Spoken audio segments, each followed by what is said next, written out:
It was just another breezy afternoon in Los Angeles. The kind where the city hums with the quiet chaos of routine life. A small cafe tucked in a corner of Sunset Boulevard had its usual crowd, writers tapping away at laptops, artists sketching in the margins of their notebooks, and tourists snapping selfies with their overpriced lot. Among them sat a man, alone. His worn-out hoodie partially concealed his face, his jeans slightly torn at the knee. He had no entourage, no flashy watch, no attention-grabbing aura. To most, he was just another drifter, maybe even homeless.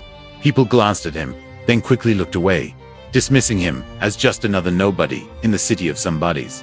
But what no one noticed was that the man sitting quietly in the corner, sipping on a modest cup of black coffee, was Keanu Reeves. No cameras, no makeup, no red carpet. Just him, and the world that didn't recognize him. He liked it that way. The anonymity, the peace. For someone who had once walked through a hurricane of fame, Keanu had learned the value of stillness. But peace never lasts too long. A commotion broke the afternoon calm. Screams echoed from the street outside. People rushed to the windows. A young boy, maybe 7 or 8, had wandered into the street, chasing a loose basketball. A black SUV was barreling toward him. Time seemed to slow. No one moved, except one man. Keanu stood. He didn't yell. He didn't hesitate. He ran. In 3 long strides, he was in the street, scooping the boy up and rolling onto the sidewalk just seconds before the vehicle screeched past. The SUV didn't stop. It kept going. A hit and run. But the boy was safe. People rushed out, phones recording, gasping, shouting. The man who'd just saved a child's life lay there catching his breath, gently holding the trembling boy. A woman cried, "Who is he?" Another man looked closer and whispered, "Wait, ... Is that..." The hoodie fell back. The silence was immediate. Keanu Reeves. Whispers turned to shouts. A crowd gathered. Someone started clapping. Others followed. The child's mother ran forward, tears streaming, thanking him over and over. He smiled softly, handed the boy to her, and said, "He's got a bright future. Just keep him safe." That might have been the end of the moment, but it was only the beginning of the story. News of the incident spread quickly, first local blogs, then national outlets, and eventually, international headlines. Keanu Reeves saves young boy in LA hit and run. Social media exploded. But by the time the first reporters arrived at the scene, Keanu was already gone. No press conference, no statement, no attempt to claim praise.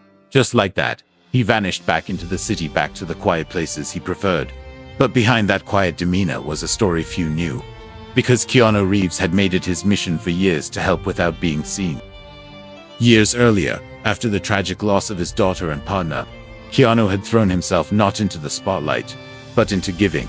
In silence, in shadows, he anonymously donated millions to children's hospitals. One nurse once recalled a mysterious donor who paid for 10 kids' cancer treatments in full, never revealing his name. Only later, through a fluke of paperwork, they learned it was him. A janitor at a rundown LA middle school shared a story online. He used to come here in an old baseball cap, hand out brand new backpacks to kids. I thought he was someone's uncle. The kids didn't know who he was, they just called him Coach K. One time he fixed the school's broken basketball hoops himself, then left before the principal could even thank him. In Harlem, a struggling community center posted a photo. It was old, slightly blurry, but unmistakable. There was Keanu, helping build a new indoor court, with a hammer in one hand, and a laugh on his face. No press, no promotion, no credits. Only gratitude left behind like a fingerprint on the heart. Back at the cafe, one of the bystanders, a teenage boy named Malik, posted a shaky video of Keanu walking away. It went viral within hours. But Malik also posted something else. A note Keanu had written for him moments after the rescue. He had walked up to Malik, who was sitting frozen, watching the chaos. He handed him a folded paper and said, "You look like you're holding something heavy. I hope this helps lighten it." The note read, "Pain builds people, not breaks them. Your story's just beginning. Don't stop writing it." Thousands of teens shared that quote. Artists turned it into street art. Musicians turned it into lyrics. For Malik, it changed everything. He later admitted in an interview that he was struggling with depression, on the edge of giving up. That moment, that quote, saved him in a way no one else could have. What many didn't realize was that this wasn't a one-time event. Over the years, Keanu had quietly shown up when no one else would. At shelters during Christmas, dressed as Santa, giving out gifts with no cameras around. At a food kitchen in San Francisco, flipping pancakes at dawn.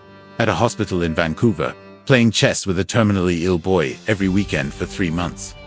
One hospital staff member said he cried when the boy passed, sat in the hallway for an hour after, didn't say a word, just mourned like family. That one heroic act on Sunset Boulevard made the world pause.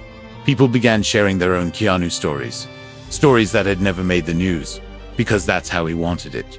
Not a celebrity, not a savior, just a man trying to make the world a little softer. One of the cafe customers, a writer, later published a blog post. He sat alone, unnoticed. But now I realize maybe the world didn't deserve to notice him then. Maybe we still don't. But for one moment, we did. And it changed us.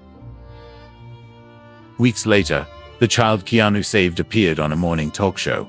He was holding a small, handmade journal. On the first page was a photo of him with Keanu. Below it, a sentence in crooked crayon letters. "Thank you, Mr. K, I want to be like you." The host asked the boy, "Do you know who he really was?" The boy smiled and said, "Yeah, he was my hero. And now, maybe I'll be someone else's."